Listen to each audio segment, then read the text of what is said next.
Voy a presentar a los próximos ponentes, Antonio Perea López y Marco Antonio Gavira Verdugo. Antonio Perea es arquitecto y Marco Antonio es arqueólogo. Antonio es arquitecto desde el año 1991 por la Escuela de Arquitectura de Sevilla, en la que coincidí con él siendo estudiante. Ya previamente era arquitecto técnico desde el año 83.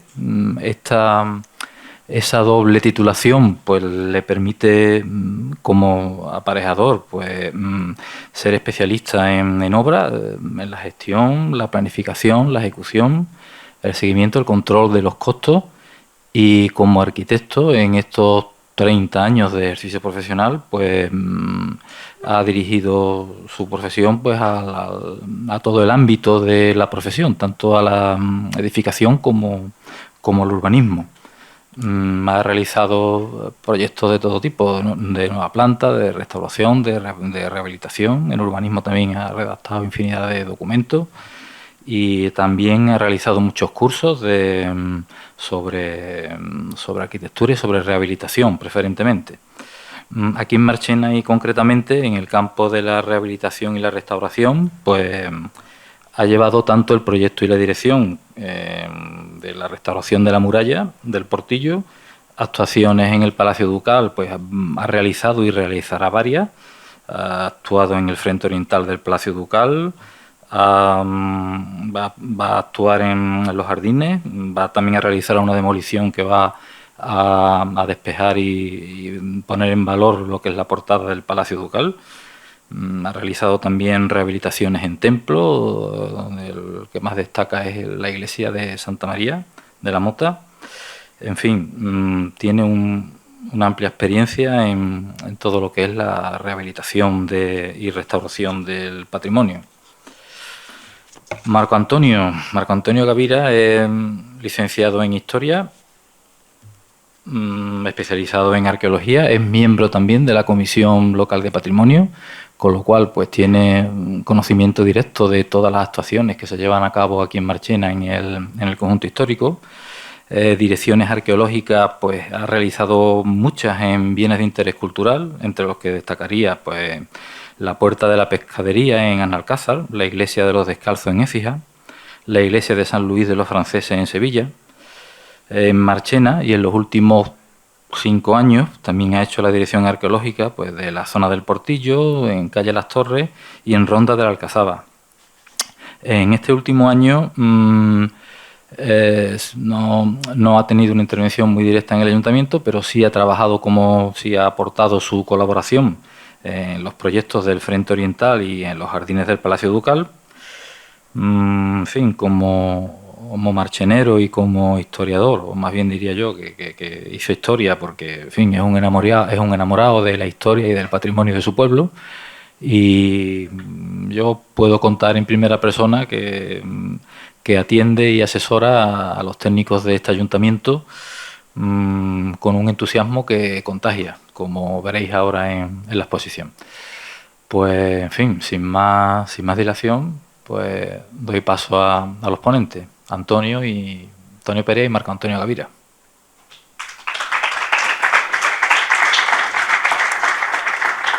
Bueno, buenas tardes, ya por la hora que es, y en primer lugar agradeceros vuestra asistencia y también al ayuntamiento, ¿no?, por invitarme a esta jornada. Porque esto del patrimonio, si no tiene un correlato con la ciudadanía, la verdad es que se queda un poco como cojo, ¿no? Solamente serviría como un tema de investigación, y es importante que el ciudadano también tenga un poco conocimiento y participe de todo ello, ¿no?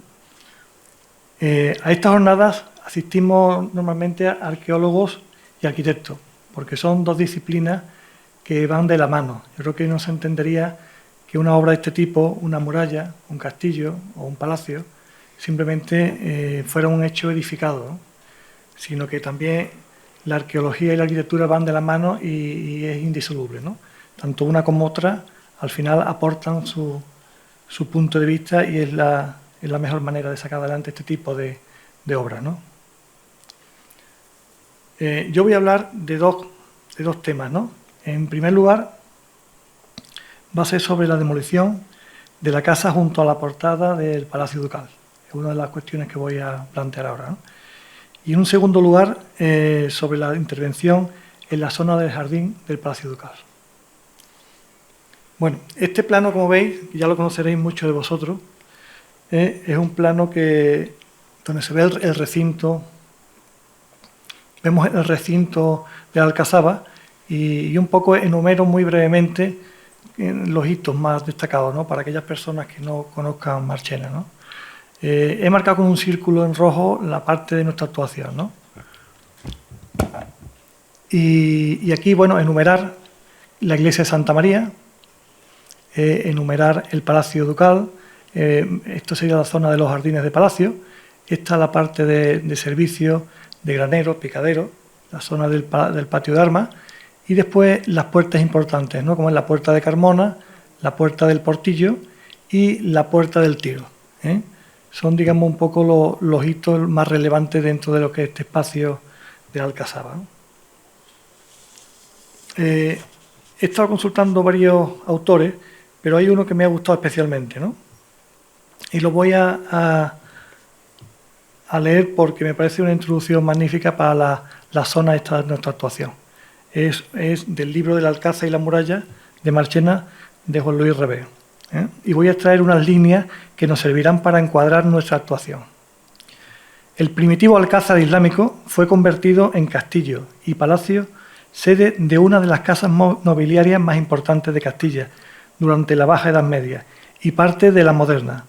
La nueva función impuso una serie de transformaciones, reconstrucciones y obras añadidas que transformaron el edificio en un verdadero palimpsesto, en donde elementos de diferentes cronologías y función se mezclaban y se superponían al servicio de los duques de Arco. La práctica destrucción del recinto palatino dificulta el análisis y los escasos elementos conservados, aunque es posible distinguir al menos los momentos constructivos más importantes, hacer una aproximación a la distribución y funciones de las distintas zonas del edificio y, finalmente, valorar los restos más relevantes.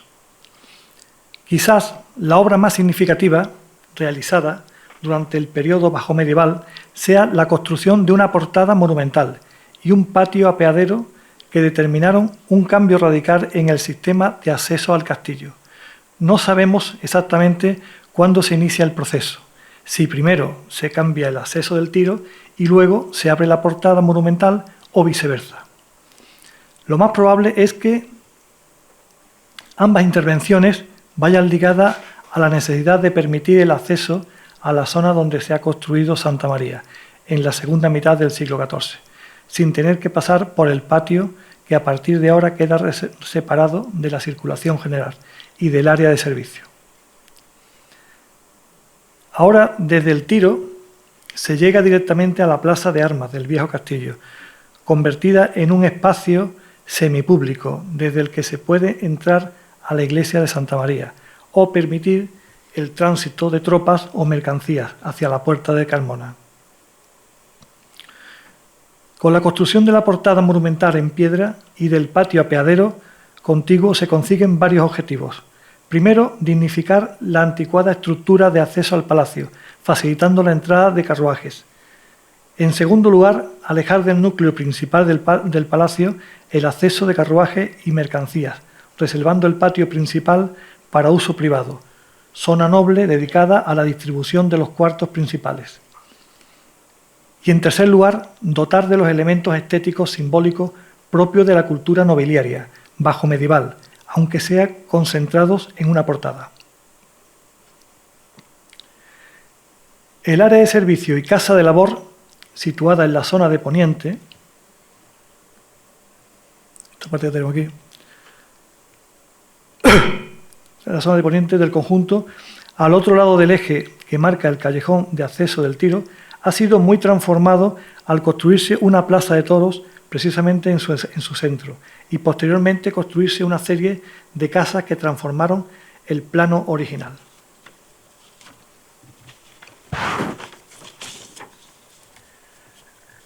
Aquí se situaba la casa de los pajes, oficinas, cocheras, el guardianés, los graneros, la casa de la paja, las caballerizas y el picadero.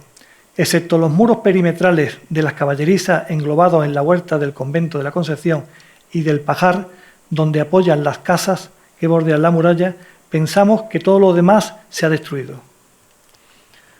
La presente intervención tiene por objeto determinar las actuaciones necesarias para la demolición de la edificación en calle Palacio número 5, Palacio Ducal número 5, consistente en una vivienda en estado ruinoso adosada al muro del recinto del antiguo Palacio Ducal, así como del muro levantado en el lindero de ambos.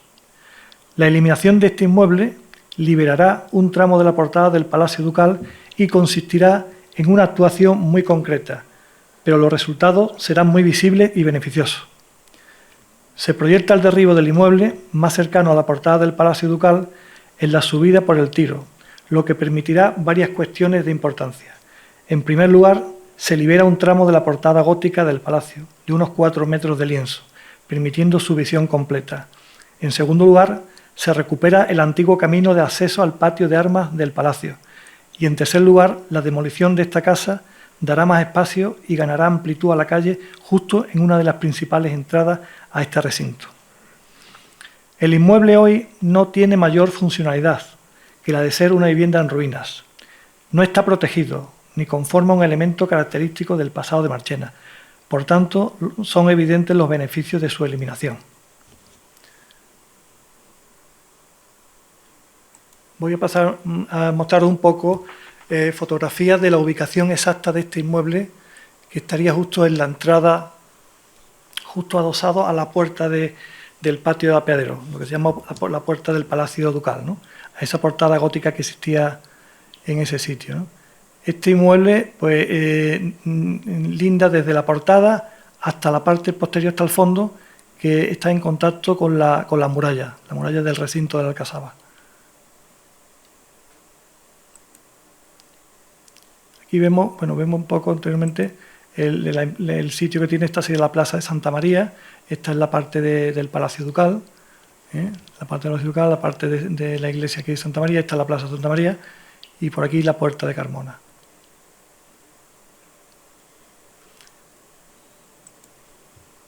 Este es un inmueble, es una vivienda, aunque en realidad yo creo que en los últimos años ha estado sirviendo de 2 viviendas, ¿no? Es una vivienda de 2 plantas, fue constituido por muros de ladrillo. En planta baja tiene 3 crujías, son paralelas a fachada, con un gran patio en la parte del fondo, dividido en 2 zonas. En planta alta tiene un cuerpo construido, cubierto a 2 aguas con cubierta de teja, y al cual se accede mediante una escalera desde el patio. Tiene 2 entradas al inmueble, por eso pensamos que esto podía haber sido perfectamente habitado por 2 familias. Una se accede desde la parte derecha y por la escalera se accedería al cuerpo este de planta alta. Y la otra sería en planta baja, ¿no? Es un inmueble que no tiene especiales características arquitectónicas, ni tiene tampoco una relevancia en cuanto al patrimonio de la zona, ¿no? Son estas edificaciones que se fueron vendidas, son parcelas que fueron vendidas y en las cuales se asentaron este tipo de casas, ¿no? Aquí vemos en la parte derecha, este sería el muro de la portada del Palacio Ducal. Como hay un adosamiento claro de unos 4 metros más o menos, solapado sobre el muro de la portada, que eso que le quita la vistosidad.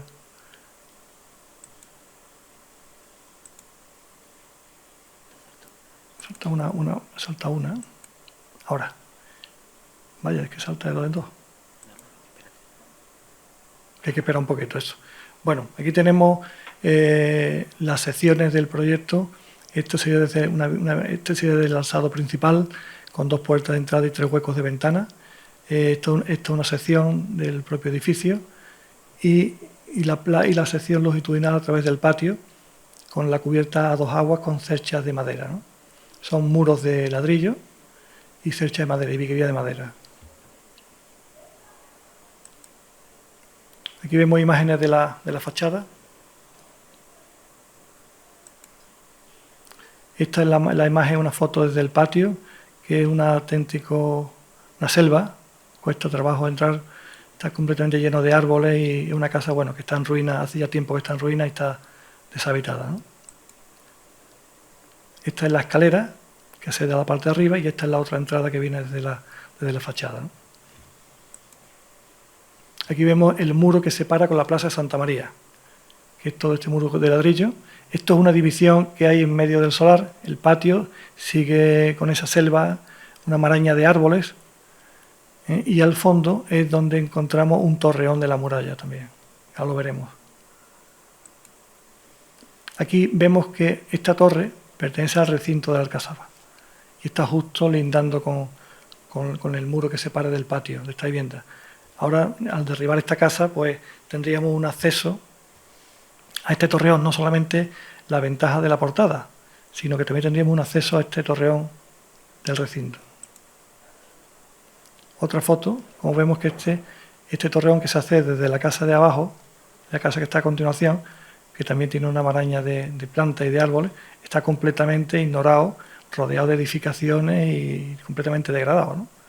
No sé si ahora con motivo de esto pues se puede acceder desde aquí y también intentar rescatarlo, y por lo menos que sea más visible desde la Plaza de Santa María, ¿no?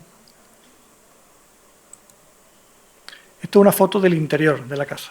Vemos que tiene viguerías de madera, los muros son paralelos a la fachada, pero vemos que no hay ninguna viga que entre en el muro de la portada realmente. Este sería el muro de la puerta del palacio, en lo que es el patio del apeadero.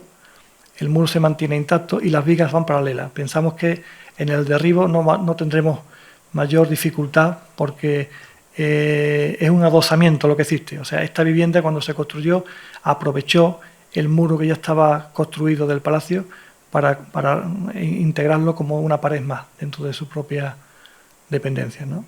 Entonces, al desmontar estas vigas, desmontar este muro, va a aparecer limpiamente lo que es la portada de palacio.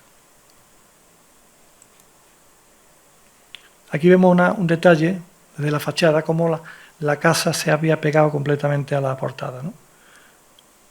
Ya no estaba la portada, lógicamente, la portada ya se la habían llevado, pero la casa queda completamente, o sea, va cercenando completamente lo que es la vista general, digamos, de esta entrada al palacio, ¿no?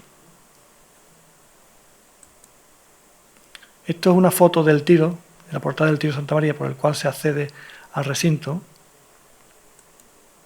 y esta es otra foto donde se ve ya la portada de ingreso al patio del apeadero y donde vemos la fachada de lo que es el palacio, y en la parte izquierda está la casa adosada a lo que es la portada.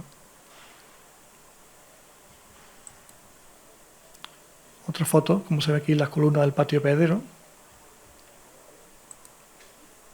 Esta es una foto desde la Plaza Santa María, y aquí podemos ver, porque tienen distintas edades, lo que es el cierre de lo que antiguamente era el acceso al patio de armas, y entonces esto es lo que ahora vamos a rescatar fundamentalmente.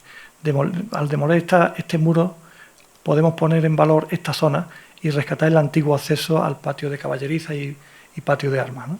Esta parte de aquí es la parte del patio del apeadero, esta es la vivienda que queremos demoler, y toda esta pared es una separación que tiene con el patio, ¿no? Con lo cual todo esto puede quedar perfectamente liberado. Esto es una foto de una maqueta que se hizo en la última exposición en Santa María, donde se ve cómo funcionaba el recinto, ¿no? El recinto de la parte esta del patio de armas, ¿no? Con una calle, el palacio se deja independiente, solamente un edificio más bien representativo y emblemático, y a los soldados y a la ciudadanía se le genera un acceso lateral a ese patio, ¿no? Para ir a Santa María o para ir a la Puerta de Carmona, ¿no? Y toda esta parte de aquí sería la zona de la caballeriza. Entonces, con esta operación lo que pretendemos es rescatar de nuevo este acceso, o sea, recuperar, demoler todo este inmueble y rescatar este acceso, con lo cual es un elemento que permanece a la huella del palacio y pienso que puede ser interesante de cara al entendimiento de cómo funcionaba toda esta zona, ¿no? Estos son fotos históricas, esta concretamente es de Salvador Aspiazu, del año 1900, donde vemos al fondo la iglesia de Santa María, a la derecha el patio apeadero y a la izquierda esas construcciones que serían de servicio para el palacio. vemos que había aquí una especie de senda, de calle, de acceso, tanto para la iglesia como para la puerta de Carmona, ¿no? Aquí vemos cómo la construcción esta tenía bastante altura y de esto ya no queda nada, esto ya se derribó todo, porque después de esto vino una plaza de toros y todo esto se demolió por completo. Pero aquí tenemos un testigo de la época en el cual podemos ver ese acceso secundario que existía al recinto de palacio, ¿no? Esto es otra foto también de Santa María, ¿no? Como vemos la edificación en la parte derecha. Esto ya va en dirección a la puerta de Carmona. Esto, que es una acuarela, también de Salvador Aspiaso, que fue una recreación que le pidieron para ilustrar una obra de los Álvarez Quintero. Y bueno, también vemos como muestra este pasaje, ¿no? Esta calle lateral, y muestra la portada en todo su esplendor, ¿no?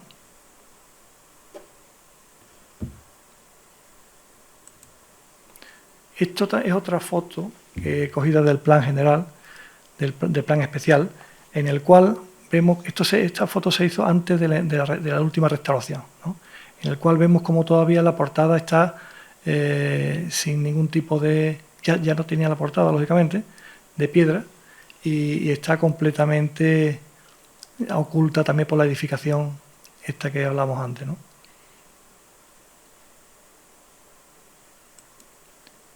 Después tenemos otra foto más reciente, que esta ya es la actual, en el que ya se hizo la intervención en esta parte del patio y la recreación de lo que es la portada con estuco.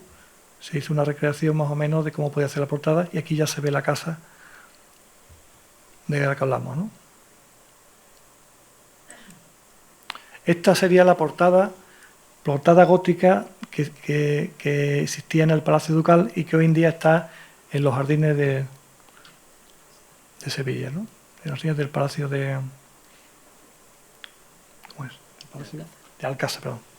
Los jardines de Alcázar de Sevilla. Una portada magnífica en piedra que, gracias a la intervención de Alfonso XIII, pues pudo rescatarse, y porque ya estaba vendida a un magnate americano para un palacio que estaba haciendo allí en Los Ángeles, y gracias a la intervención pues ejercitó una opción de compra y la colocó en los jardines de Alcázar. Aquí vemos el relieve, una fachada que es preciosa, de piedra labrada, magnífica fachada. Bueno, esto ya son fotos de muy recientes, y ahora una recreación que me ha pasado Marco Antonio, de cómo quedaría la zona una vez derribada la casa. Aquí vemos que, bueno, ya se despeja un poco, se genera una amplitud en lo que es la fachada de entrada. Se tiene una percepción global de lo que era la portada al patio este del apeadero, y esto pues permite también lo de recuperar el acceso secundario a la zona esta del palacio, ¿no? Con lo cual son elementos de bastante importancia, ¿no? Primero, la recuperación de todo el lienzo, que ya queda despejado, completamente libre, para hacerse una idea más clara de dónde comenzaba el palacio, y después pues recuperar también este acceso secundario, que convendría marcar aquí en el suelo, con una especie de, aunque sea a nivel de pavimento, aunque sea a nivel con desniveles, pero para que se vea claramente cuánto era la anchura de esta calle, que todavía no se conoce porque habría falta hacer una excavación arqueológica una vez derribado este inmueble, pero que se podía significar perfectamente aquí, ¿no? Y bueno, y por otra parte, pues generar esa amplitud en la zona de entrada, ¿no? Un punto que es muy angosto y le daría toda mucha más magnificencia a lo que es la portada del palacio, ¿no? Bueno, pues ya he terminado un poco con la ponencia esta de la vivienda junto al Palacio Ducal, ¿no? Ahora voy a describir también muy brevemente la otra cuestión, que era la intervención en el jardín del Palacio Ducal, ¿no? He marcado un poco en la foto, sobre una foto... ¿Qué? Perdón. Sí, aquí ahora. Eso es. He marcado con líneas rojas un poco lo que sería el ámbito del jardín, ¿no? Para que nos haga una idea más clara. En esta foto aérea magnífica, pues desde esta foto se ve prácticamente todo. Vemos el Palacio Ducal a la izquierda, vemos la iglesia de Santa María, vemos la huerta de las monjas, vemos la muralla almohade, la muralla del Portillo, y vemos también toda la zona esta que es el frente oriental, que se está interviniendo también aquí ahora en él. Y esta pues que sería la delimitación donde vamos a intervenir ahora, que pertenecía al palacio, a los jardines del palacio.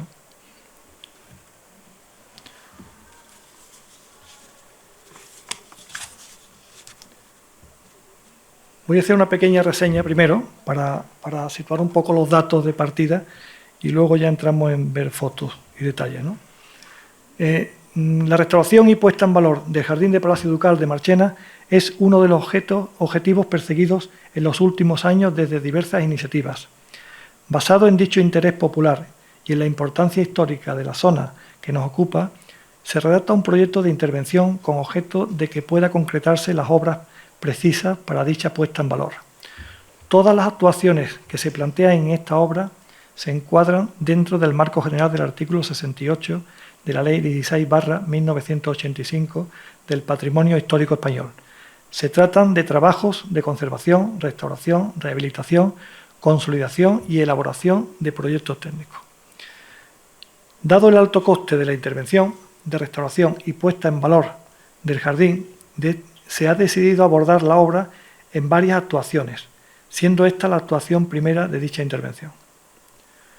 Los límites de la actuación de los antiguos jardines de palacio están situados en la explanada entre el Mirador Almohade, son estas que tenemos aquí abajo, fase 1, la Puerta de las Monjas, la Huerta de las Monjas, aquí a la derecha, la iglesia de Santa María y los restos del Palacio Ducal, y que incluye la integración del espacio que actualmente ocupa la Escuela Taller. La Escuela Taller es esta zona que está aquí. Todo esto es lo que antiguamente era la Escuela Taller. La actuación se desarrolla sobre dos parcelas de titularidad pública. La superficie de la actuación es de aproximadamente unos 3.000 metros cuadrados. La zona de actuación se encuentra dentro de la Alcazaba, que defendía el centro del poder político y militar, de posibles ataques externos como internos. El entorno del Alcázar Palacio Ducal de Marchena es uno de los espacios más relevantes del patrimonio local, pero también el más degradado por su actual situación de abandono y escaso interés mostrado por parte de las administraciones encargadas de su tutela a lo largo de las últimas décadas.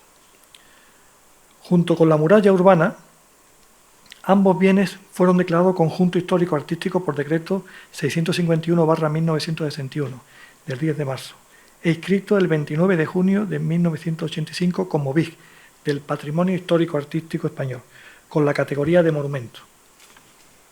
Actualmente el instrumento que regula su protección es el PECHI, en cuyo catálogo figura con un nivel de protección integral grado A, solo permitiéndose actuaciones de consolidación y adesentamiento, quedando reservado a un uso únicamente monumental. Estos antecedentes administrativos se justifican por la importancia monumental y arqueológica del entorno en el que se inscribe nuestro proyecto, cuyas raíces históricas se remontan a los orígenes mismos de Marchena, tal y como apuntan los restos descontextualizados de cerámica calcolítica, orientalizante y romana documentados en los rebordes del promontorio.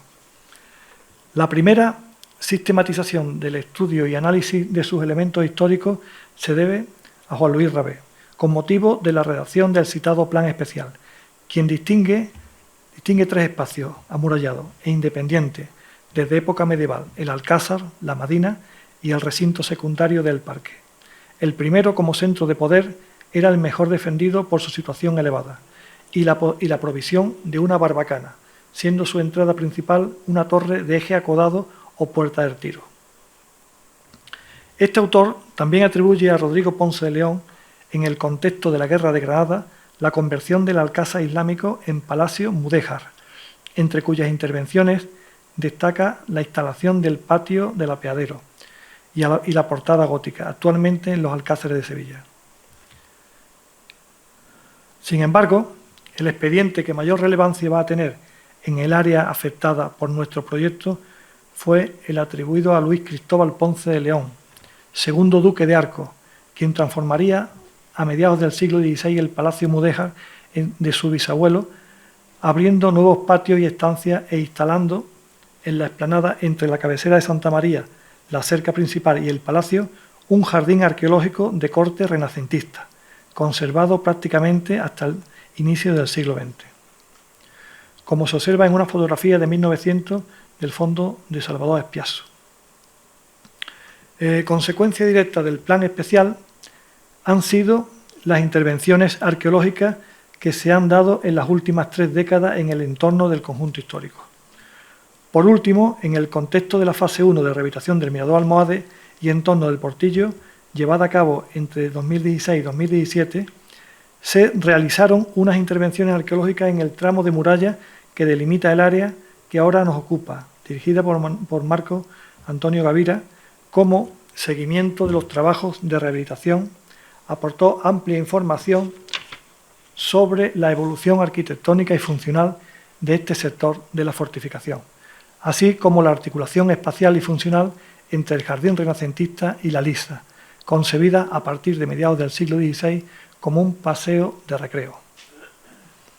En esta intervención se pudo constatar la conservación del nivel o sustrato correspondiente al jardín renacentista, con la consecuente posibilidad de documentar la ubicación de los elementos arquitectónicos perdidos, fuentes, senadores, pabellones, así como reconstruir espacial y funcionalmente su aspecto y valores originales.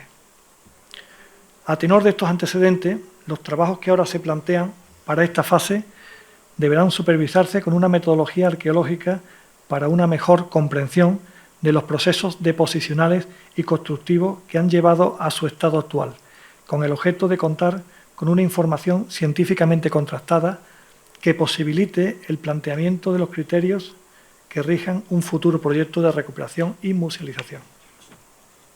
Bueno, los objetivos fundamentales de la intervención,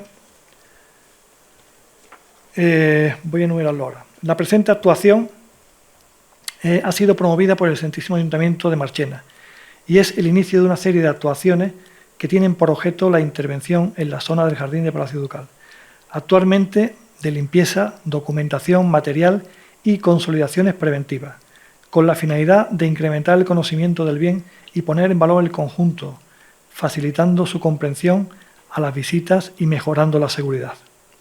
Entre sus objetivos principales destacamos, en primer lugar, la limpieza de la vegetación de toda la zona. En segundo lugar, una prospección geomagnética del jardín.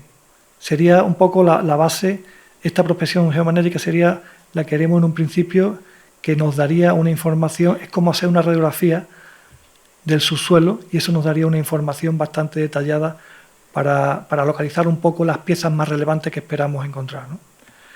En tercer lugar, localización de las cotas originales del jardín del siglo XVI, incluyendo los elementos arquitectónicos conservados y su funcionalidad. En cuarto lugar, sería establecer la conexión adecuada entre los elementos verticales y enterrados del Palacio Ducal para su integración en una futura fase de intervención. En quinto lugar, tendríamos localización del trazado del muro que delimita los jardines. En sexto lugar, sería determinar las características del muro del cerramiento de los jardines, sus dimensiones, su altura, su composición, su ornamentación, etc. En séptimo lugar, sería localizar los elementos arquitectónicos que configuraban el jardín, como andenes, fuentes, aljibes, construcciones, acequias, pozos, tipo de vegetación. En octavo lugar, sería localizar el sistema hidráulico del jardín y su relación con el entorno. En noveno lugar, sería consolidación preventiva de los muros del cerramiento del jardín del Palacio Ducal, mientras todas estas actuaciones se lleven a cabo.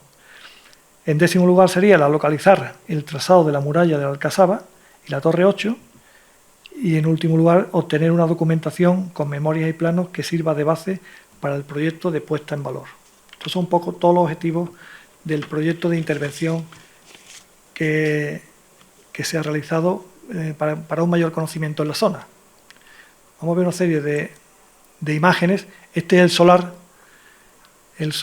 que ocupaban los antiguos jardines de palacio, donde vemos la cabecera de Santa María, Vemos la huerta de las monjas y esta parte de aquí que son los restos del antiguo muro que se conserva todavía de este antiguo recinto de los jardines, ¿no? Vemos aquí otra foto aérea donde se ve la muralla rehabilitada, la puerta del portillo. Y se ve aquí también la huerta, es la casa de escuela taller, iglesia Santa María. Aquí vemos un poco la ubicación de ciertos elementos que luego ya aparecerán. Estos elementos aparecieron con la rehabilitación de la muralla del portillo, aparecieron una serie de elementos nuevos como fue la torre número 6, la torre número 7 y la torre número 8, que ahora va a ser objeto también de excavación, que ya se vio que existían restos, pero ya no alcanzaba un poco la fase, ¿no? Y esta se dejó prevista y esta es una de las que vamos ahora también a descubrir y a tratar, ¿no?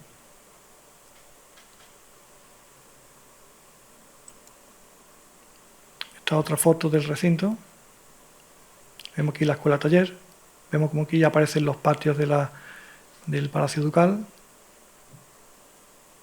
y vemos aquí la huerta de las monjas, ¿no?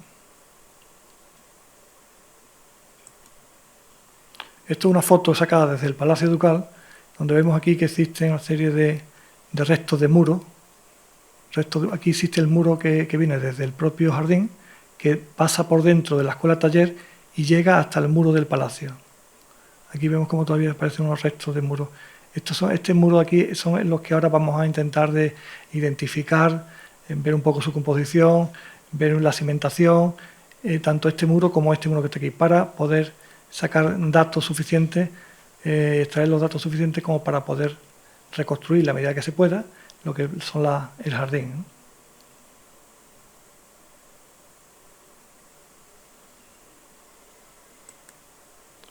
Esto es una foto aérea donde vemos que aquí hay una serie de elementos, como esto es una piscina, esto se va a demoler, el muro que cierra con la plaza de Santa María, la escuela taller, y aquí la actuación de la muralla del portillo. Esto ya es una foto desde el interior. Bueno, esto es una recreación de lo que podía abarcar los jardines de Palacio, realmente. Los jardines de Palacio incluía también lo que es la huerta de las monjas actualmente. Su recinto partiría desde la propia pared de Palacio, habría una comunicación directa del propio Palacio, sería todo esto una especie de muro de unos 4 o 5 metros de altura y llegaría hasta lo que es la muralla del Alcázaba, ¿no? Esta muralla, lo de parte está el portillo, que conformarían sus límites naturales, digamos, ¿no? Sería entre la zona, la cabecera de Santa María y la parte de la muralla. Aquí con 3 puertas, que estas puertas luego las veremos en un grabado de Madoff, donde se ven estas puertas a lo lejos, o sea, la muralla de aquí ya se ha derribado, pero luego labraron otra especie de muro, nuestros huecos, y aquí pues el jardín de Palacio realmente se extendía también hacia la lisa, ¿no? Con un paseo y da un poco sentido a la escalinata esta que apareció en la restauración de la puerta del portillo, ¿no? La muralla del portillo.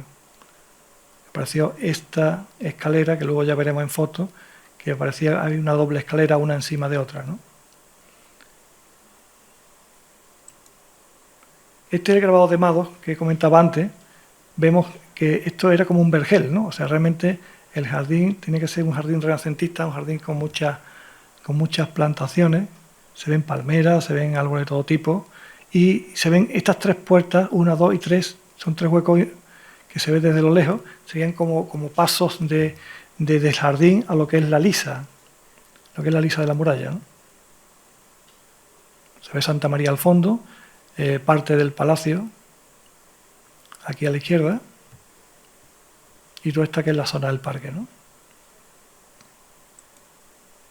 Esto es una foto de Salvador Aspiasso, donde se ve, esto a principios también en 1900, donde se ve la estructura que tenía el jardín, ¿no? Se observa aquí dos fuentes ornamentales en el jardín, se ve cómo había un muro de unos 4 o 5 metros de altura, muy bien decorado, con unos bustos empotrados en el muro. y se ve como aquí al fondo también había una instalación hidráulica, que posiblemente sería un aljibe o algo parecido, no se sabe muy bien qué. Ahora es una de las cosas que pretendemos identificar con estas excavaciones arqueológicas, ¿no?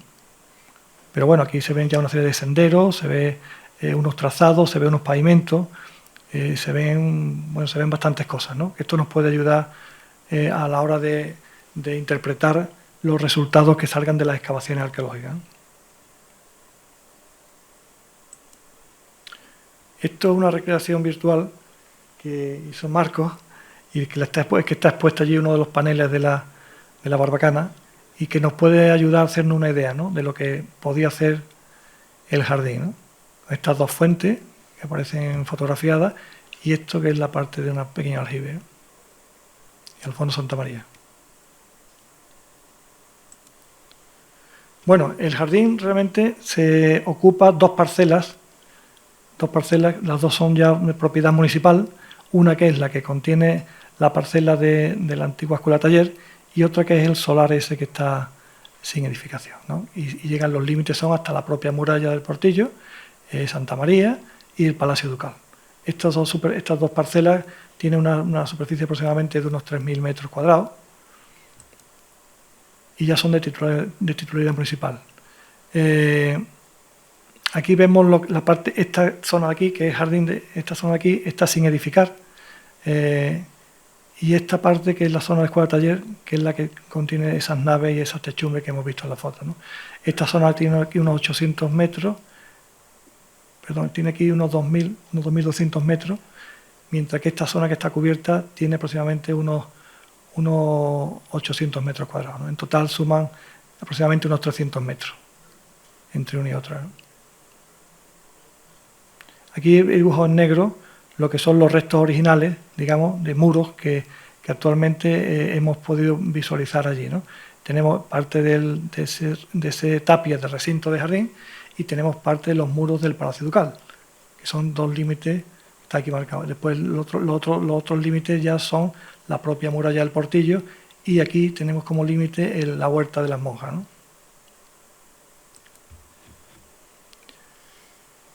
Las actuaciones que se van a realizar son una serie de catas de sondeo, ya luego los arqueólogos luego lo comentarán más detenidamente, pero en líneas generales serán una serie de demoliciones, que son las de estos que son en amarillito, son demoliciones como es demoler la piscina, demoler una parte que queda una especie de gallinero.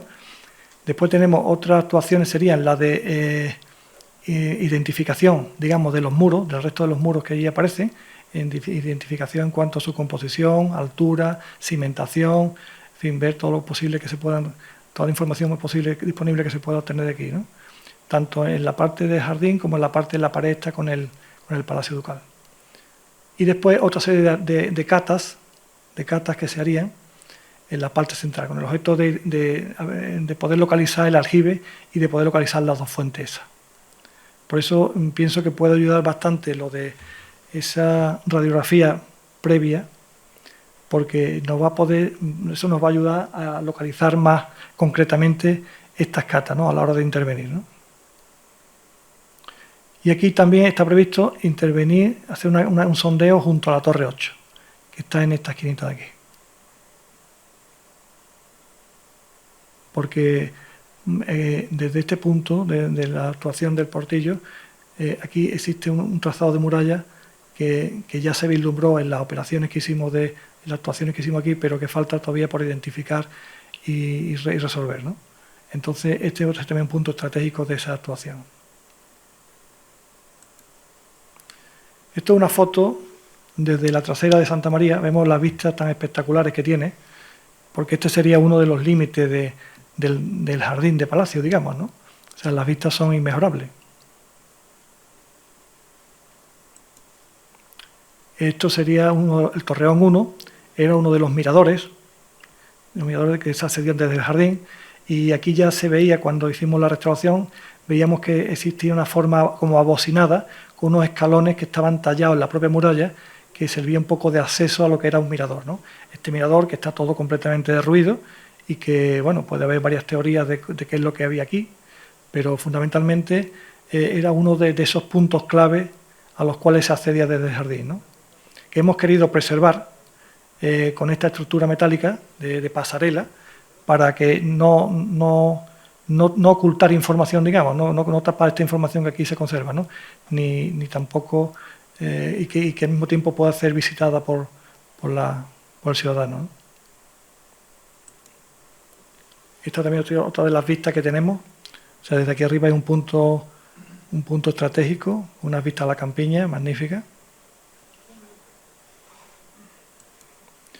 Esta es una foto de la intervención en la muralla del Portillo, donde vemos cómo el jardín traspasa los límites físicos que hemos enunciado anteriormente, ¿no?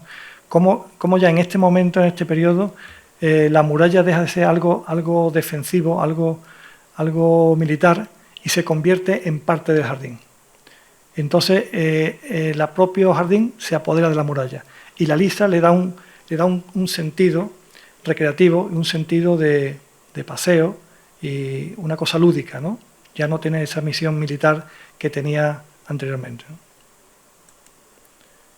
Vemos cómo en el transcurso de las obras apareció esta torre, que le llamamos torre número 7, torre que estaba tallada porque había una escalinata que pasaba. Aquí encontramos dos escaleras, una que pasaba, una primera y una segunda escalera, ¿no? Vemos cómo se veían las marcas, en la propia muralla se veían las marcas de esos escalones que hemos mantenido. Aquí vemos la escalinata. Realmente son dos escaleras, así vemos otra foto. Bueno, estos son los escalones, ¿no? Los propios escalones que hemos intentado conservar. Bueno, aquí se conservó los originales, los ladrillos originales se conservaron. Esto, y tuvimos que restablecer lo que son los que ya se habían perdido, ¿no? Pero había muchos tramos en los cuales pudimos conservar y mantener estos ladrillos y este perdaña original, ¿no? Esto era un poco una foto del inicio de lo que nos encontramos allí. Vemos como había dos escaleras, una en la parte de arriba superior y otra inferior. Esta era anterior, del siglo XIV, siglo XV. Esta torre, con motivo de la última escalinata, pues fue la que se talló completamente para hacer una escalinata de pared a pared, prácticamente con el ancho de la lisa, y plantear esa escalera majestuosa a lo que es en la lisa, ¿no? Vemos cómo estaban los escalones. Había sitios que fue imposible mantener esos escalones porque estaban completamente destrozados. Tan solamente esta zona de aquí, que estaban preservados por la parte de arriba, aquí sí pudimos mantener esos ladrillos originales, ¿no? Que son lo que actualmente se ve. Esto, cuando llegó este momento, que esto no lo esperábamos, estuvimos un poco debatiendo y qué hacíamos con estas dos escaleras, ¿no? Y al final adoptamos el criterio de decir, bueno, pues en vez de mantener una y quitar la otra, pues mantenemos las dos. Porque las dos reflejan parte de su tiempo, digamos, ¿no? Esta es una primera escalera del siglo XV o XIV y esta es la segunda escalera cristiana, ¿no? Entonces, estas dos escaleras son un poco los dos testigos que tenemos de esas dos intervenciones en el tiempo, ¿no? Y aquí aparece la torre enmochada. Este plano de aquí es, digamos, el plano cristiano. La lisa, el nivel islámico, sería el que está más abajo. Este sería su plano original, su cota original, y después el nivel cristiano sería este. Esto fue un recrecido que nos encontramos. Entonces, queríamos destacar en la rehabilitación, por una parte, sacar a relucir lo que es el plano islámico, y por otra parte, pues también dar información de cómo era el nivel cristiano, ¿no? Aquí vemos cómo esta muralla también se aumentó en la altura de las almenas, con motivo seguramente de la época cristiana, en el cual al recrecer el suelo a este nivel se quedaron demasiado bajas, ¿no? Y aquí es el único punto quizás que conservamos de toda la muralla donde se ve que tenía un recrecido a todo lo largo de esto, ¿no? Bueno, vale, ya voy terminando. En fin, esto es una visión completa de lo que es la lisa de la Barbacana, como el jardín también, digamos que formaba parte de esta muralla e incluso traspasó un poco los límites de su geografía, ¿no? Son fotos del interior de esa lisa. Y esto ya, para terminar, muestra un poco las excavaciones que hicimos en la zona del jardín. Esto realmente lo que hicimos aquí fue rebajar el terreno para sacar a relucir lo que es la muralla, ¿no? Nos pareció interesante, pero previamente hicimos una serie de catas, no sea que nos encontrásemos restos y construcciones que con motivo de este rebaje no pudiéramos hacerlo. Realmente, al rebajar 1 metro no tuvimos ningún problema y después, pues, después hicimos una serie de puntos justificados porque teníamos que recalzar la cimentación. Hay puntos de la muralla en los cuales estaba completamente derruido. En estos puntos tuvimos que bajar hasta ver la cimentación, donde para poder recrecer esta zona, pues pudimos observar que había una serie de construcciones adosadas a esa muralla, construcciones que ya luego nos hablará Marco de ellas, y vimos que había todo un urbanismo en la otra zona, como aquí una especie de horno, había restos también de muralla, de esta muralla almohade, y hay todo un urbanismo debajo de ese subsuelo, ¿no? Que a poco más de 1 metro ya nos encontraríamos un montón de restos y de vestigios. Pero claro, esto ya no era objeto de nuestro proyecto y lo que hicimos en ese momento fue documentarlo y se taparon todos, para que en posteriores investigaciones, como es el caso de ahora, pues se pongan en valor y continúe un poco esa investigación. Eso ya nos va a hablar, Marco nos va a hablar un poco de estas cuestiones.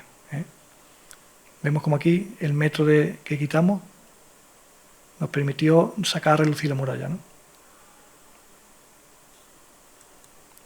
Bueno, ya hemos visto un poco el potencial que tiene la zona. Hemos visto que el jardín, ese solar, a pocos centímetros de la superficie, tiene un potencial arqueológico importantísimo, ¿no? Y con estas excavaciones vamos a encontrar realmente cómo era ese jardín en realidad y ponerlo puesta en valor y ponerlo en relación con lo que es la muralla que acabamos de restaurar, ¿vale?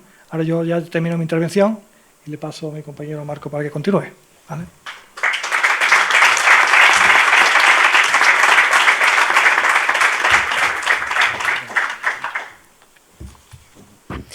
Voy a saltarme una introducción que tenía preparada porque vamos con el tiempo muy justo. Simplemente agradecer a la organización y sobre todo a Álvaro el haber contado conmigo y haberme reclamado de alguna manera para que diera mi punto de vista y compartiera mis conocimientos sobre los temas que se están tratando, ¿no? Yo sirvo un poco de enlace entre Antonio y Álvaro respecto a lo que se refiere al proyecto de recuperación de los jardines de Palacio.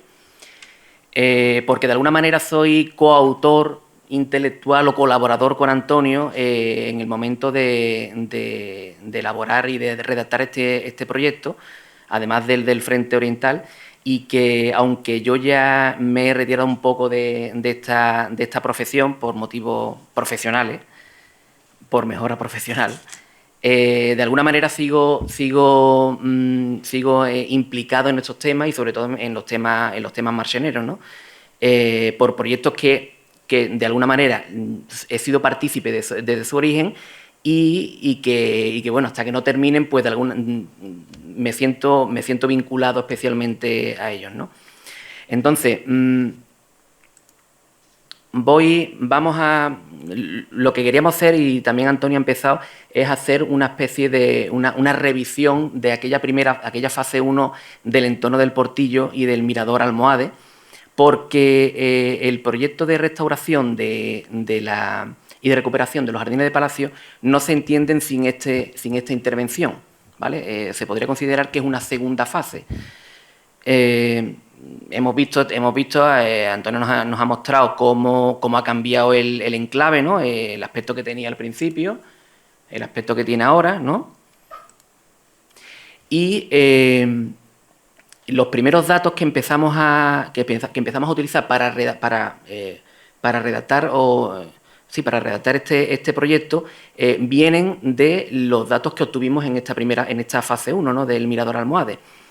En esa ocasión, a través de la excavación arqueológica y el análisis de paramento, obtuvimos una secuencia histórico-arquitectónica del yacimiento, solamente del área que implicaba esa intervención. Pero bueno, como hemos visto, prácticamente el espacio que ocupaban los jardines de Palacio es un anexo o una prolongación de ese área.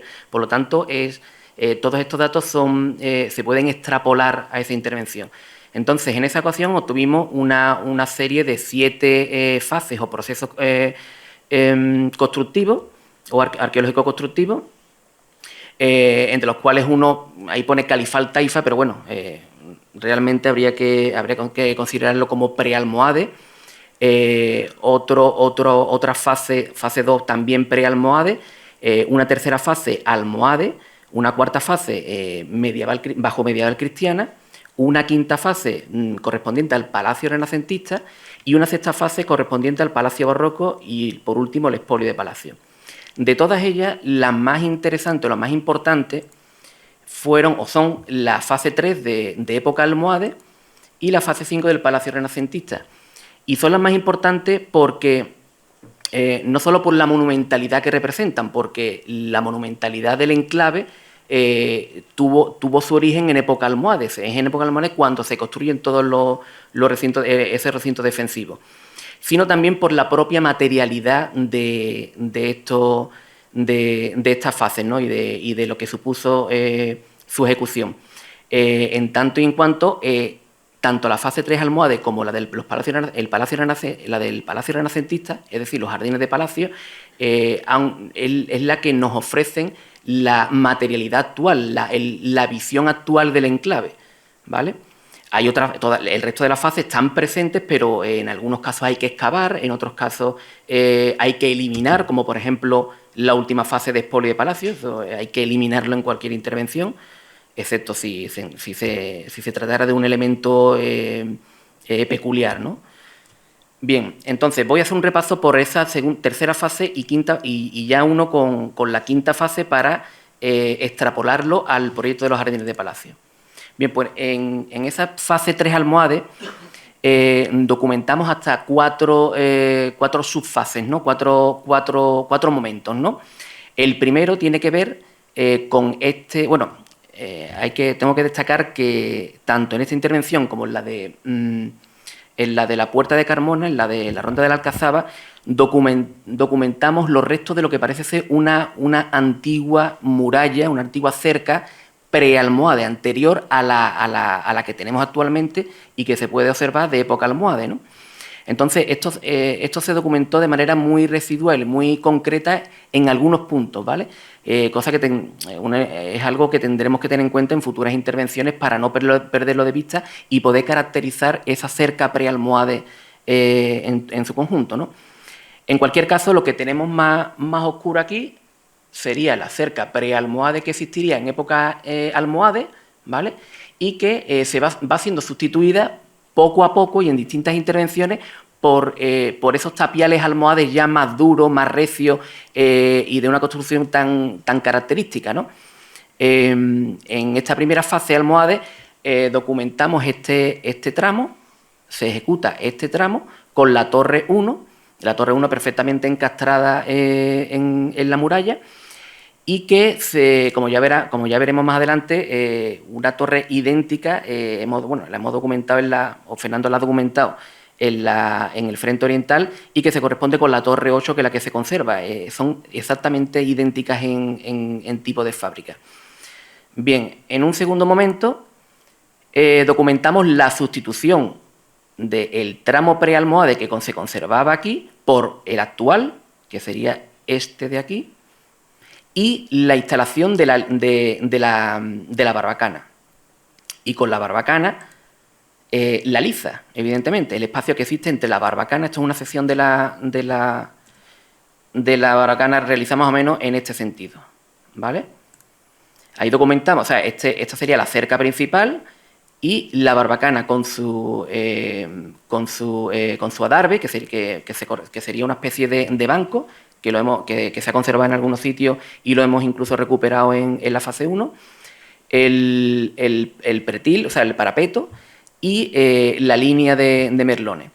En medio, entre la barbacana y la cerca principal, la liza, y con la liza el sistema de drenajes entre el nivel 3 de la alcazaba, el nivel 2 de la liza y el nivel 1 del parque, digamos, ¿no? El sistema de drenaje de aguas pluviales que pudimos documentar bastante bien, al menos en este punto, ¿no? En un tercer momento, todavía en época almohade, documentamos la instalación el adosamiento de las torres que van jalonando la barbacana.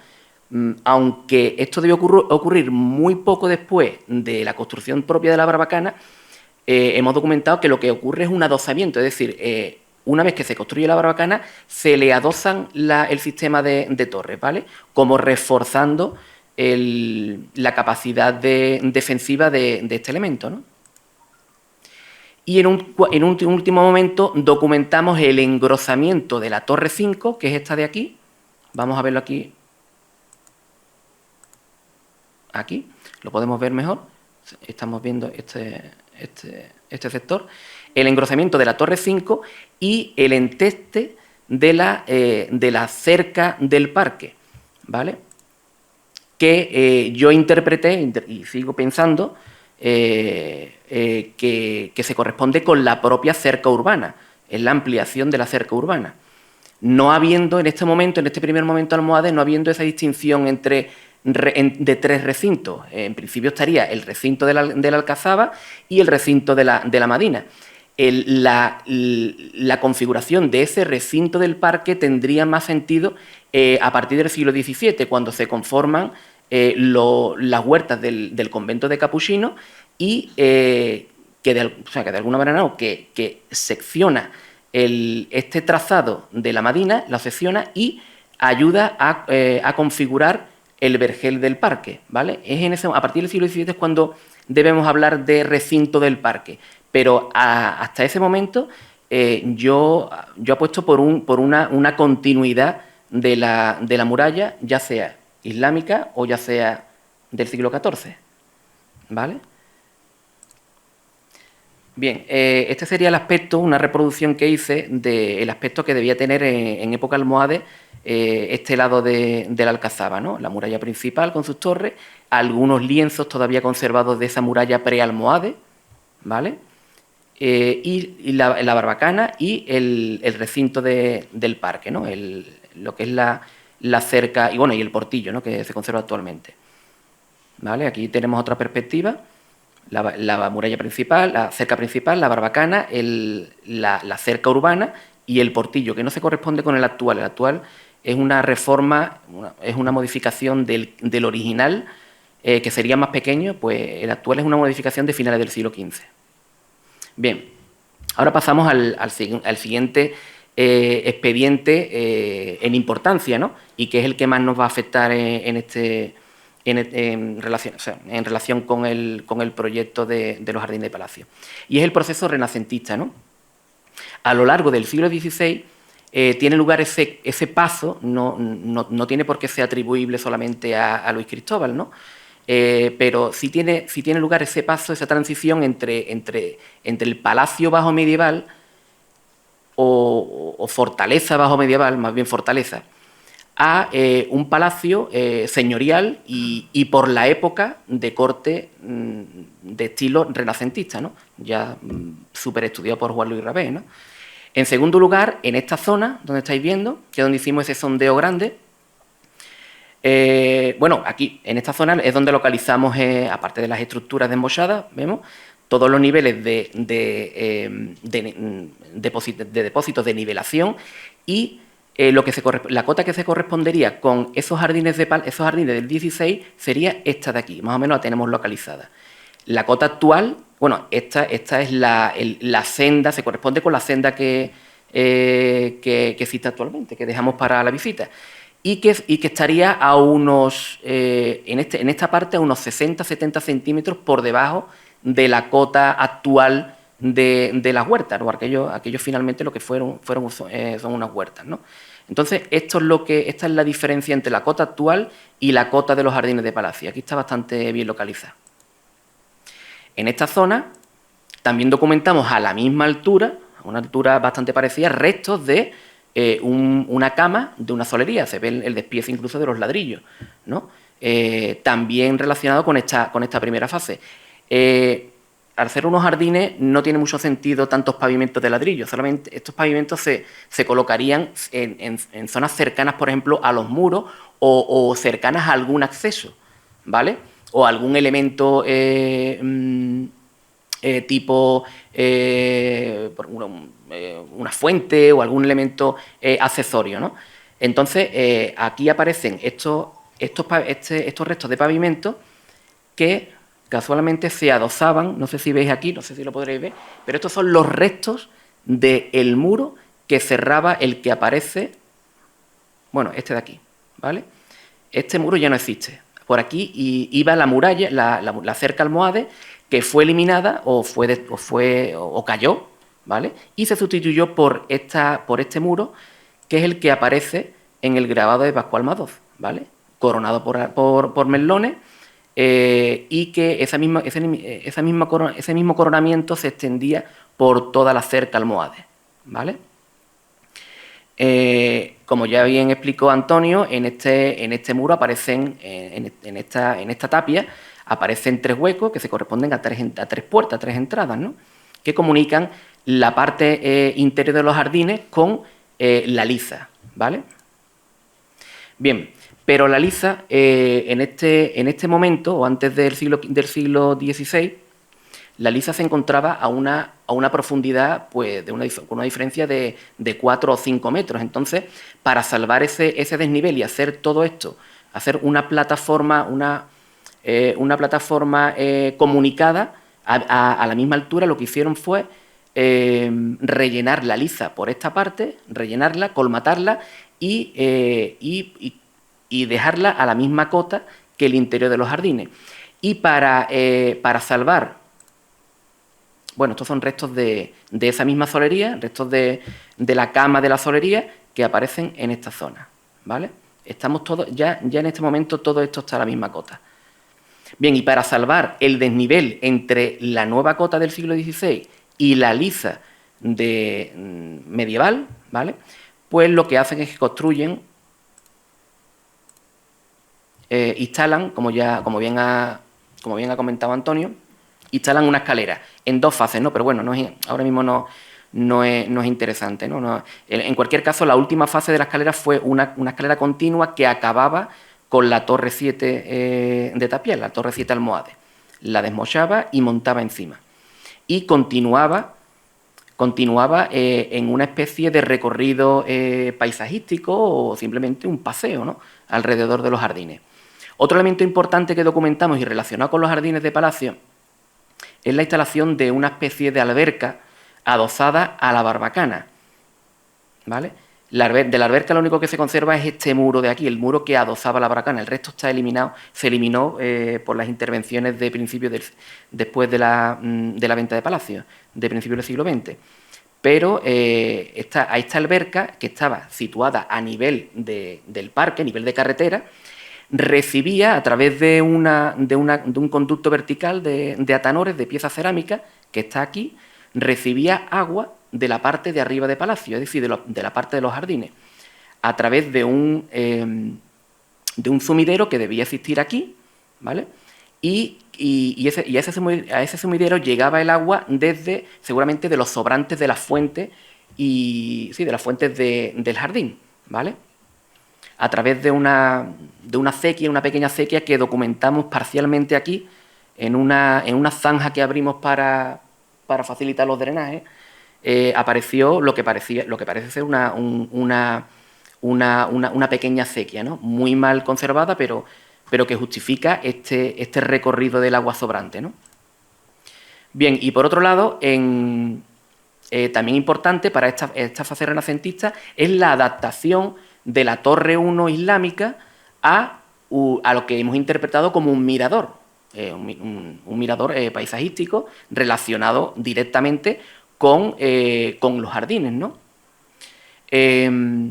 Antonio ya ha adelantado algo, pero bueno, detectamos que la torre estaba desmochada. A esta torre le falta por lo menos 2 metros de altura para llegar a la azotea de la misma, ¿no?, a la azotea original. Esta torre fue desmochada y además en los vértices laterales, en los vértices exteriores, vemos que hay como una especie de socavón que pudo servir para albergar, para incorporar, para apoyar un par de pilares de ladrillo sobre lo que sustentar esta estructura que hemos interpretado como un mirador, ¿no? En la parte de dentro documentamos el abocinamiento de la muralla y el escalonamiento de la misma.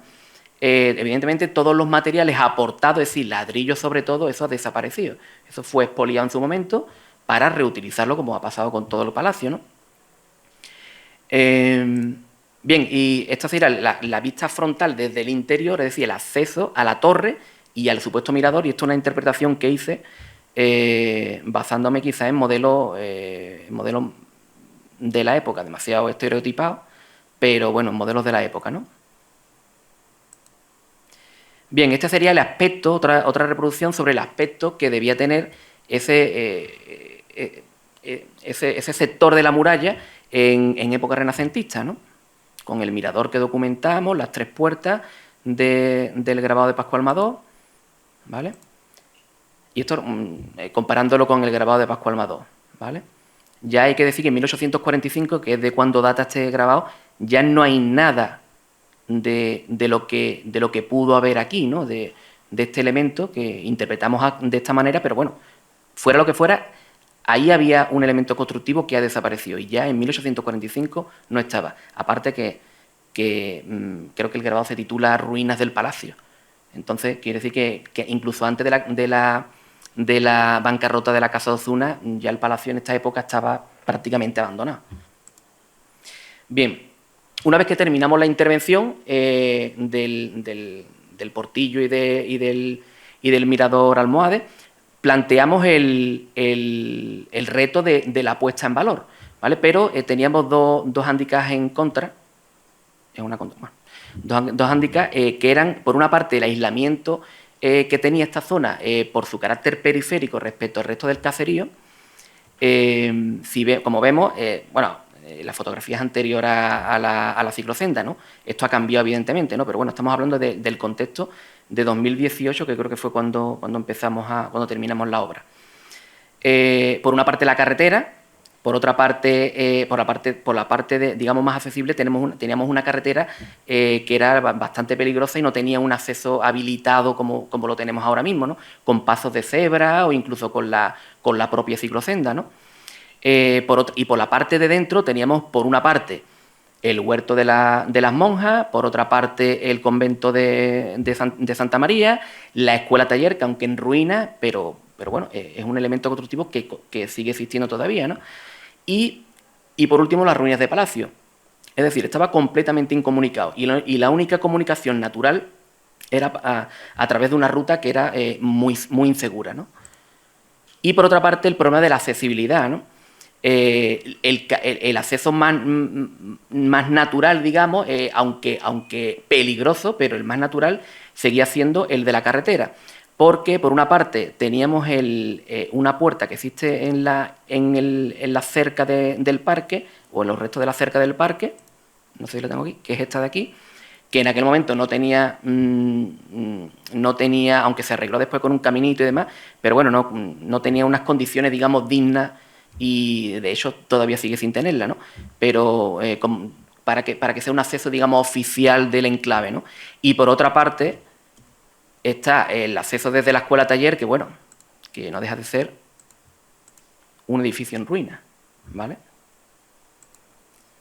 Bien. Vale, entonces, teniendo en cuenta este único acceso, digamos, más asequible, pues planteamos un recorrido ascendente, ¿vale? Desde aquí, un recorrido ascendente, y que el final fuera el valor paisajístico que tiene el enclave, ¿no? A través de lo que denominamos el mirador de la Duquesa, ¿no? Instalamos una serie de cartelería informativa, ¿vale? Que esto es un poco el proyecto de las mismas, y tuvimos que cambiar el nombre del enclave de Mirador Almohade, básicamente porque en época almohade nunca fue un mirador, fue un recinto defensivo, y lo cambiamos al nombre de Alcazaba Almohade, que se corresponde más con uno de los valores monumentales que queríamos fomentar, y el de Mirador de la Duquesa, en alusión a la única persona que seguramente fuera quien disfrutaría de esto, de la belleza natural de los jardines, ¿no? Que era María de Toledo, la mujer del duque de Arco, ¿no? Luis Cristóbal. Bien, como hemos dicho, a partir de entonces pues se plantea la necesidad de comunicar mejor el espacio y de continuar también con el proyecto, con la actividad restauradora por parte del ayuntamiento, ¿no? Y así se plantearon estos dos proyectos que presentamos hoy, que son el proyecto básico y de ejecución del Frente Oriental del Palacio Ducal, del que hablará Fernando, y el proyecto básico de ejecución de los Jardines de Palacio, del que estamos hablando ahora, ¿no? El punto de partida, ¿qué sabíamos de estos Jardines de Palacio a la hora de redactar el proyecto y sobre todo dejar claros los objetivos? Pues las fuentes gráficas fundamentales sobre estos jardines, o que nos hablan de los jardines básicamente, es esta, la más antigua, de 1845 al 50, que ya hemos hablado de ella, la foto de Salvador Aspiazu, ¿no? Donde vemos, como ya ha comentado Antonio, vemos el cerramiento original del siglo XVI de los jardines, con los bustos. Este espacio lo ha descrito ya también Juan Luis Rabé, que la foto apenas aporta nada nuevo, ¿vale? Pero bueno, en cualquier caso, lo que aporta es el estado que tenía, en el que se encontraban los jardines prácticamente en el 1900, ¿no? Y la existencia de estos elementos, que son las dos fuentes, aparentemente fuentes, ¿no? Con planta polilobulada, no son redondas, no son circulares, tienen planta polilobulada y además, si os fijáis, tiene como una especie de moldurita, ¿vale? Debajo de la moldura convexa. Y se presentan en número de 2, seguramente hubieran más, ¿vale?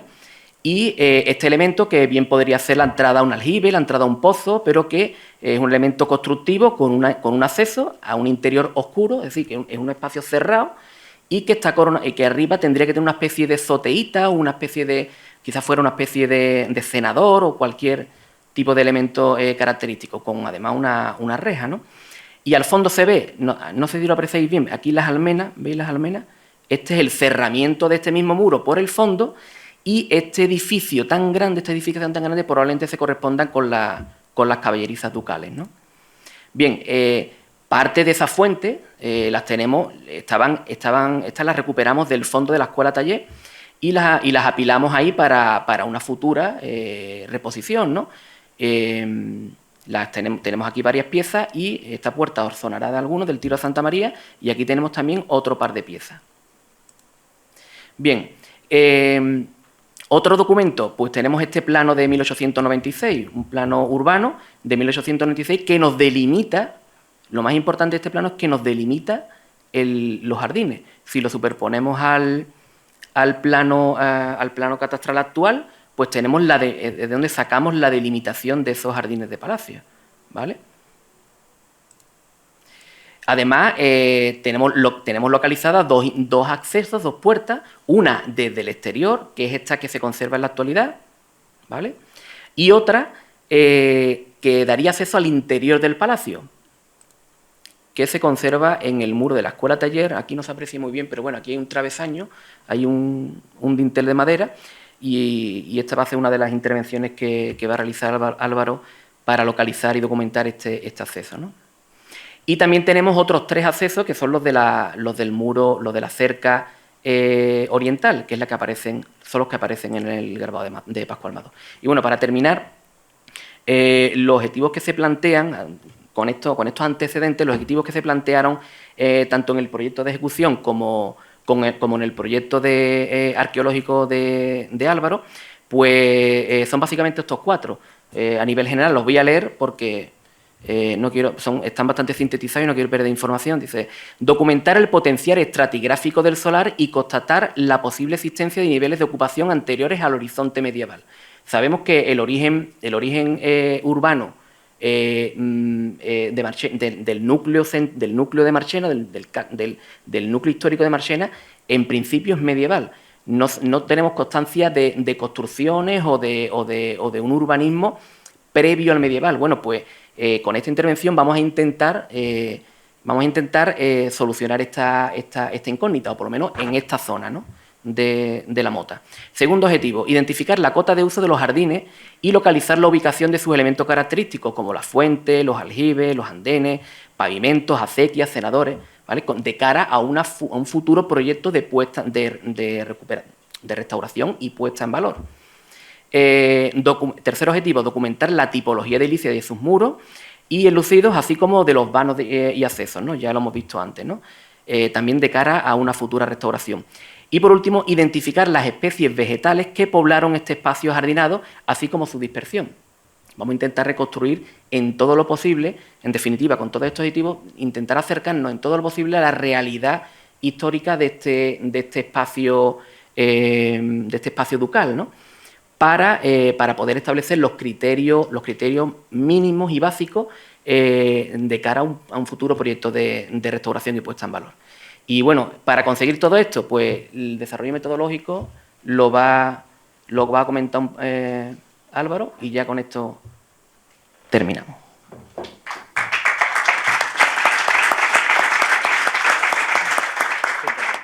Yo os voy a explicar simplemente la metodología que vamos a seguir. Por un lado, para documentar ese acceso desde la Plaza de Santa María y el acceso al Palacio, pues vamos a recurrir al picado de paramento, o sea, esos muros que aún se conservan, vamos a picar los cementos, los revestimientos que ocultan las fábricas originales, y una vez que hemos accedido a las fábricas originales, pues vamos a determinar las formas de aquellos vanos, si son todavía los que conservamos son los de la época o si son remodelaciones posteriores. Al fin y al cabo, se tratará de un estudio paramental donde distinguiremos las distintas fases constructivas e intentaremos delimitar morfológicamente esos vanos de cara a ese proceso de recuperación, ¿no? Previamente, pues bueno, habrá que realizar la limpieza, como hemos comentado, del solar. Después, para la secuencia estratigráfica, se realizarán, pues como estáis viendo ahí, una serie de catas. Esto es lo que es una intervención arqueológica al modo de los que os ha enseñado Marco Antonio. Pico, pala, palaustre, e ir distinguiendo todos los estratos arqueológicos, todos los muros, etcétera, los distintos niveles. Pero de forma previa, sobre todo a esta fase, a la fase paramental no tiene nada que ver, está previsto la realización de una prospección geofísica, ya sea en su modalidad de georradar o geomagnética, que eso ya veremos en función del tipo de terreno, qué tipo de prospección dentro de estos dos modelos elegimos. ¿Cómo se hace esa prospección? Pues simplemente hay una serie de electrodos, de nodos, que se va pasando por el sitio, como veis ahí, esta es una que hicimos en Montelirio, y va registrando las alteraciones del terreno. Alteraciones que están producidas bien por la presencia de muros, bien por la presencia de fosas, en fin, elementos de distinta resistencia, que después van a quedar reflejados en un plano, en una fotografía, digamos, finalmente, como esto que estáis viendo ahí, todos esos puntitos negros que estáis viendo son alteraciones. En este caso estamos en un yacimiento calcolítico y esa serie de puntitos pues son fosas, posiblemente tumbas, porque estamos en torno a un dolmen, que el dolmen es esto, y todo esto son tumbitas. Y aquí además hay otra serie de grandes estructuras. Bien, esto ya te lo he pasado a planimetría por el técnico que hace la intervención, pues te da esta serie de resultados, ¿no?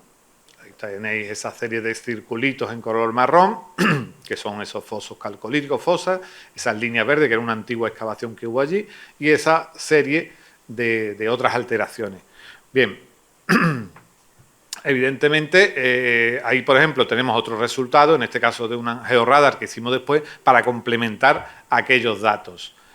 ¿Esto qué nos va a aportar? Pues claro, en principio, con estos métodos vamos a poder sacar, digamos, una planta de esa serie de construcciones que tenemos en el subsuelo antes de meternos a ella, de tal manera que esa serie de catas que tenemos prevista también podremos moverla. La ubicación, por ejemplo, de esas fuentes, presumiblemente, con este método, vamos a dar exactamente, pues todas las fuentes de esa entidad con esas piedras necesitan un basamento, un fundamento bastante potente, con lo cual nos va a salir y las vamos a poder tener ubicadas antes incluso de la intervención, con lo cual podemos seleccionar los sitios.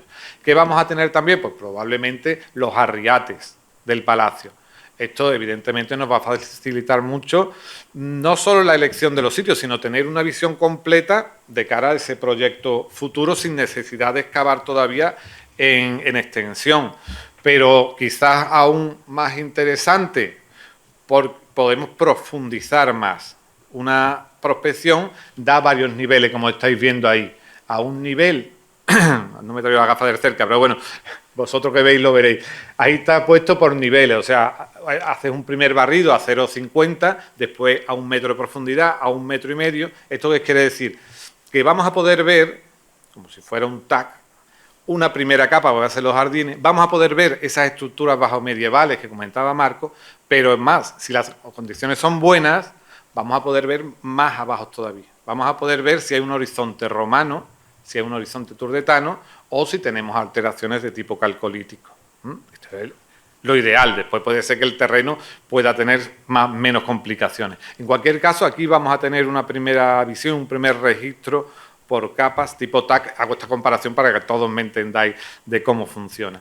Esto nos puede dar una vista general. En función de esto moveremos esos cortes y, evidentemente, como decía yo en el título, aquel que puse la ponencia, vamos a estar en el núcleo fundacional.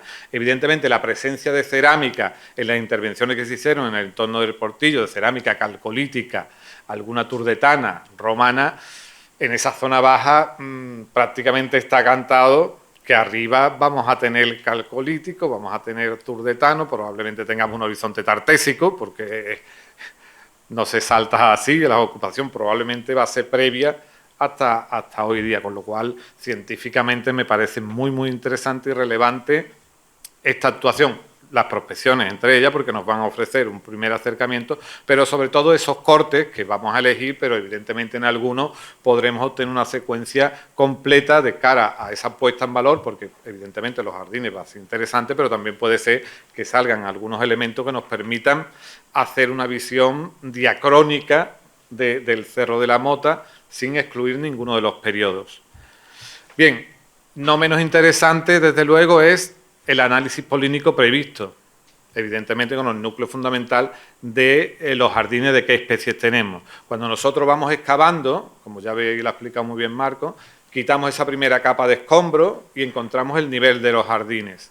En ese nivel, precisamente, con cuidado, hay que sacar muestras de los distintos estratos los más sellados posibles. Hemos levantado esa capa después de 500 años y antes de que se nos contamine tenemos que pinchar y sacar el polen. O sea, sacamos una muestra de tierra y eso ya después por flotación o microscopio electrónico, etcétera, se analizan los pólenes que hay ahí en ese contexto cerrado. Con lo cual vamos a sacar la vegetación de ese entorno. Puede haber alguna contaminación que venga de trigo que haya venido volando, evidentemente, pero por proporciones vamos a sacar cuál es la especie dominante en ese jardín. Evidentemente, como tenemos varios cortes y tendremos la geofísica, tal vez incluso pongamos distinguir qué se ha sembrado en cada arriate.